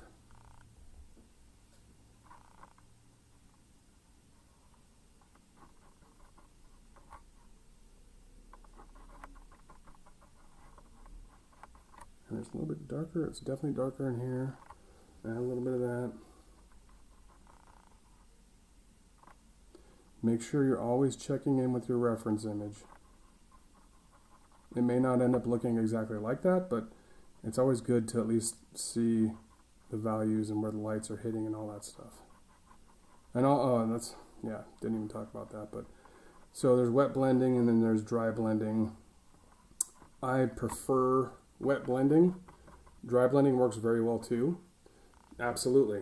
I got a buddy who's like an expert on that. Wistful World Art. Look him up if you get a chance. He's got some amazing paintings. And he tends to do a lot of dry blending. which can end up with very similar results. But I tend to like wet blending because I like to work quickly, and with wet blending you have to work quickly. In this stage, not as much, just because I am just blocking in color values. But when we get to the next part, when we're actually going in here and like blending things, you're gonna have to work a little bit quickly because the paint does dry so quickly.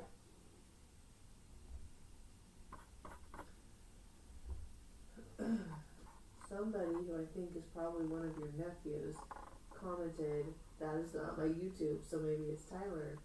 Anyways, how is it going, Uncle? Yeah, it's going well, nephew. Just working through things, it's like, it's a process. And that's another thing too. It's like, I use certain tools for the paintings I do, but also feel free to use whatever the hell you want. It's like, just play around. I think that's the biggest message I could give you is like, play around with stuff, see what works for you. I have a certain set of tools that I gravitate towards just because I think it makes the process more efficient and a little easier.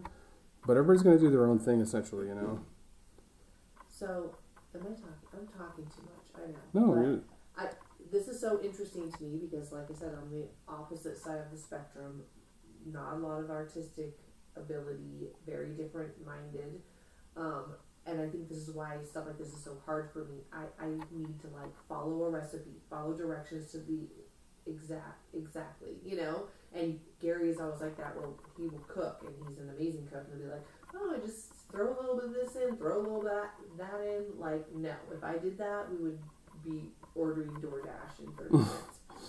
Can we order DoorDash tonight, by the way? Yeah. But it's like I need I'm too like defined, and I need to follow a set of rules, and you're very much like you can just make it up on the fly, or you can, Yeah, I mean, I kind of actually prefer to make it up on the fly, and actually to your point, it's a good point. Actually, it's like, again, that goes back to that's how you learn is like by messing up and by trial and error. And just doing things that are outside of your comfort zone. That's how you learn. Yeah. And that's another big point of why, like, I don't believe in starting a painting over necessarily, because if you don't push through the problem that you're having with that specific painting, you're never going to learn how to fix it. And then you'll always be just constantly starting over. Yeah. And you want to get to a point where this kind of becomes like second nature in a sense. There's always going to be challenges, but you want to make it to where it's like it's not such a big deal. You know what to do. You've pushed through it before. You know how to adjust when you need to adjust, type of thing. Do you know what I mean? Well, yeah, but for me, that would be stressful. Yeah. I'm just too concerned with having things be like perfect. Yeah, no, I get that. And that's how a lot of people are. And everybody's different. Why you're creative and I handle the Excel spreadsheets. Yeah, but also like these things, I may have a different set of tools that I've learned over a long time, but these things can also be learned, There's nothing special about what I'm doing. It's like anybody can learn this if they want to. Oh, that's another one of my favorite things to do, and this actually goes to dry brushing or dry blending a little bit, is if you have a little bit of leftover paint on your brush here and you want to add some variation, just do a little tap it on in, tap it home. Just don't be afraid to like put variation and stuff, because again, we're going to go over all this again, but I personally, a lot of people are very purist and they like to like, oh, this all has to be the same exact color for you to block in shapes and stuff. I kind of disagree, because I like to see where it's going. So I add a little variation in things, and it's stone, so it's not supposed to be perfect. There's going to be striations, there's going to be weird pockets and weird shadows and stuff. It's like, don't be afraid to push that, because again, whatever, like you can paint over all this anytime. After we're done with this, I'm going to be like, oh, this sucks, I'm going to paint over the whole thing, No, I'm just kidding. But, so obviously here is the shadow cast from this part of the stone. The light source is from up here. So always be conscious of where that light source is and what it's hitting and what it's not hitting, right? This whole area is very dark, really. Especially in these like tighter crevices up here. It's going to be super dark.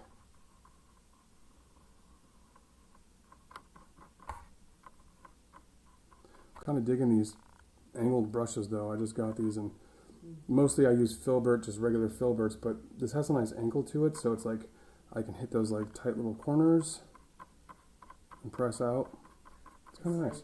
Like eyeliner brushes. Is it? Mm-hmm. Is it? Yeah, powder. Well, you could use cream eyeliner too. Mix a little bit more black in there. Don't be afraid to mix these colors, man. Like, seriously, like, oh, let's take a little yellow ochre and put it in there and see what happens. Give a little flavor. It's not the end-all, be-all, you know? A little swipe there, a little swipe here. Oops. It's interesting because, you know, before you know it, you'll start seeing these changes in what you're doing. And you're like, oh, it's starting to look a little bit more real, like realistic, you know? Yeah, it already looks a lot different. Yeah, it's just crazy how much it can transform so quickly. But again, I can't stress this enough. This is the ugly stage. It's going to be ugly for me. It's going to be ugly for you. And the next session will make it pretty. Looks like that tooth needs to come out. Indeed. Indeed. It's black. Is it supposed to be black? Sure. If you're a pirate. So we got some darker areas here. Let's just get those kind of going. What? I'm entertaining Kimberly at least. Oh, that's good.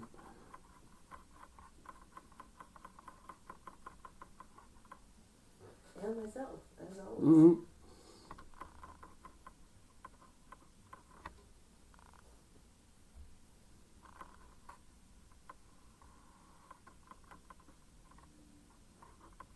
Got an idea for a funny future video.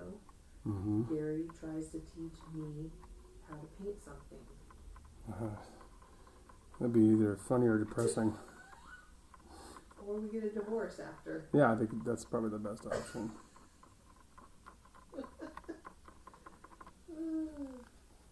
So let me ask the crowd, how's it going on your end? Are you guys painting, or are you just watching, or what's the haps? You're probably painting and they don't want to have to put all their stuff down. No, that's true. That's true. I keep forgetting. When you can, check in with us. Let us know how it's going. It's going to be very dark in here. This is the central point of the crack that's coming down. So obviously the tighter you get in to a crevice, it's going to be darker and then light outwards, right? Yeah.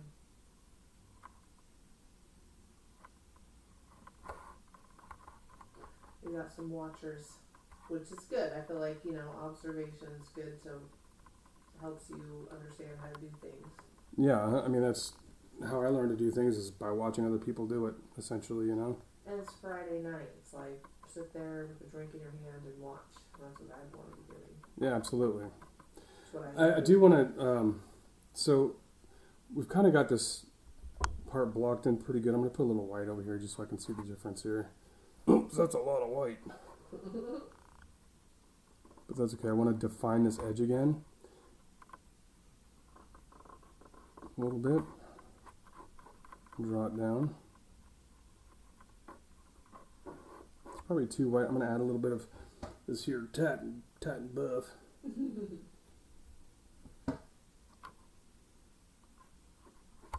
Maybe a little bit of the dark. It's too white. And this one of the things I like about organic shapes and stuff is, like, you can kind of also just make it up, you know? Yeah. As long as you understand the value structure of things and how things work, we're just kind of playing around. And this is the first stage. Just get those value shapes in is the most important thing. Don't be afraid if it's not perfect. It's not going to be. Mine certainly. If mine was perfect right now, there's probably a problem and I'm some sort of superhuman. Cyborg. Yeah, some sort of cyborg. Hopefully a cool one. Like Data from Star Trek: The Next Generation.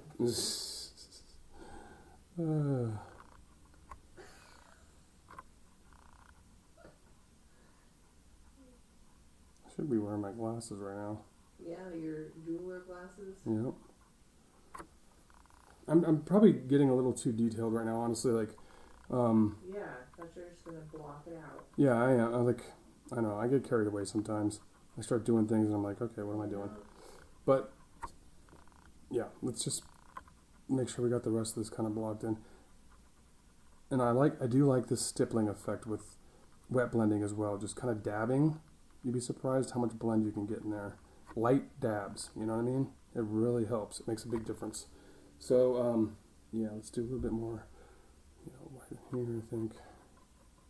And again, go with the grain of the direction where the rock is hitting. The light's hitting the rock, I should say.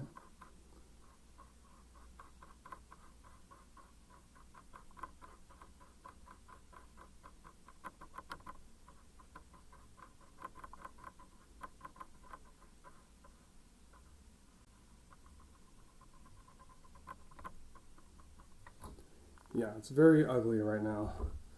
I attest. But it's going to be very cool looking eventually. That's a good reason right here. See, I don't know if you can see that, but I dabbed a little bit of my Payne's Gray right here, and I still had a little bit of white on my brush. And you can actually, if you look in closely, you can kind of see where it's too much white in there, so it kind of turns this gray. And I really kind of wanted pure black. So I'm going to wipe off my brush because that was a mistake. And I'm going to do that again. And also, you know what? I'm going to blow out your ears for a second, but another good reason to have a blow dryer. This is exactly why you have a blow dryer. To dry things quickly. So give me 2 seconds. Close your ears. That's probably good enough. I gave them my cheap blow dryer, by the way. That was like my. Hey, that thing works the best. I bought this expensive one before, and it was like, what did it set our breakers off or something? Yeah. I was like, okay. So pure blacken or pure Payne's Gray, I should say, and just dab it up a little bit. Just get those. Did you switch some of the palettes to? Oh, my bad. Just dab it in there. I know I need something that does it automatically. You gotta give the controls to me. I don't know about that. Everything else. Okay, so guys, so basically here we have a pretty good block in of color. Hopefully you guys do too. We pretty much have the main colors. Oops, that needs to be more white. See? Brush your brush off, Gary, you dummy. All right, need more white here. So in the photo, this is pretty bright here, so I'm just going to do a little whiter right there. And I'm going to do a couple of striations here, just for the heck of it. Who cares? Just have fun with it. I think that's honestly the biggest thing I could come away with saying with this first lesson is to just have fun. It's just painting. Yeah. We're just painting shapes and colors and values. There's nothing serious about it. I mean, unless there are literal nukes dropping around you and you're that passionate about painting, I might still be painting. I don't know. But if you're not, drop the brush and run. But yeah, this is going to be, ultimately, this is going to be very white in here. And I'm going to have to wait for that to dry. 5 minutes left to what you said. Oh, good. So I was pretty correct. I just feel like I need to add a little bit of something in here. A little edge geometry. And again, I don't even, I can stick exactly to the picture. But I just also kind of want to mess around, just see what kind of shapes I want. I don't like the picture, ChatGPT. Just whatever, and then blend it a little bit. You got darker colors here. Just go on the edges, and that's important. Do it on the edges so it blends them together. Create variation. And tap-a-roo. Just tap-a-roo. Tap it in. But that's very, this is going to get way better, guys. This is very simple right now. First start of your journey to painting a rock. Congratulations. Yeah, let me do just want one more like pass of white here because I just feel like I need some white.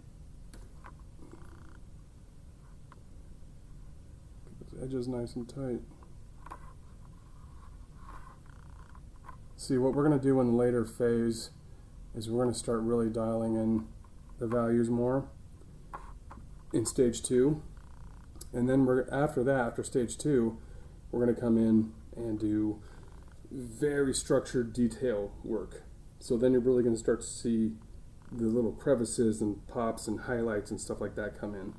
But please let me know in the chat like how it's going on your end, how are things looking. Yeah, we're going to finish up here. We'll do a little Q&A. And also, another thing, your finger is actually a great blender. Blender brushes are good, obviously, but your finger in a pinch, I'm telling you, man, comes in handy. Same for makeup. That's right. Yeah, a little blendy.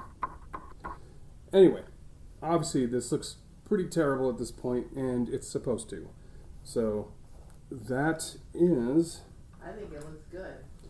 Oh, thank you. Without my artistic ability. We got a long ways to go. I'll say that. Like, I look at this, and obviously it's an unfinished piece, but that's essentially blocking in colors, the main colors, the value shifts, where the light's hitting, where the shadow's falling. Actually, we got to get to the shadow falling. We'll do that in the next stage. But this is the is there any questions anybody has for me?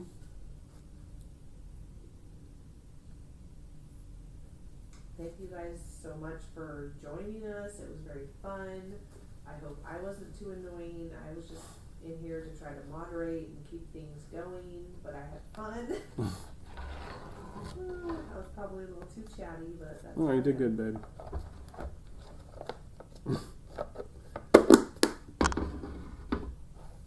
If it was just me in here, I'd just be cracking up my own jokes. Well, that's true. If it was just Gary by himself, you guys probably don't want that. You don't know, but yes. Some people do. So Orion said agreed, looks good. Hopefully I'll manage the time to get mine started before the next one. Oh yeah, you got a whole a week? Yeah, you got a week. I'm gonna do it again on next Friday at the same time. So you got a week. And this will be on YouTube so you can watch it and go by this. We're gonna get more refined next week and start really dealing with some of those value shifts in a much simpler way. Cool. Well, Orion, Jennifer, Chloe, Kimberly, thank you all you guys for showing up and hanging out with us. It was a lot of fun. Yeah, it's going to be, next time we'll have everything more dialed in. Sorry for the camera, whatever, like, yeah, it's a work in progress. Yeah, just like everything. So we'll get that more dialed in next time, but it was a lot of fun for me. And next time you're going to really start to see this come to life. So hopefully you're following along and we'll go from there, And again, if you have any questions or whatever, follow my Facebook page and you can ask me directly on there as well. Very open to answering questions or whatever. Yeah, is it the Angry Painter on Facebook? Yeah. Yeah, so go to the Angry Painter on Facebook or this YouTube channel. I think we're going to start using this YouTube channel more because, Facebook... It's not so good for streaming. And it's horrible for streaming and any sort of... Yeah, it's a pain in the butt, so... Yeah. But anyways, thank you guys. This was so much fun. Thank you guys. We'll talk to you soon, okay? Bye. I gotta, shut it down on YouTube. Yeah. YouTube. What you doing? Alright. Here we go. I think this will close it out, and then I'll close out OBS. To close.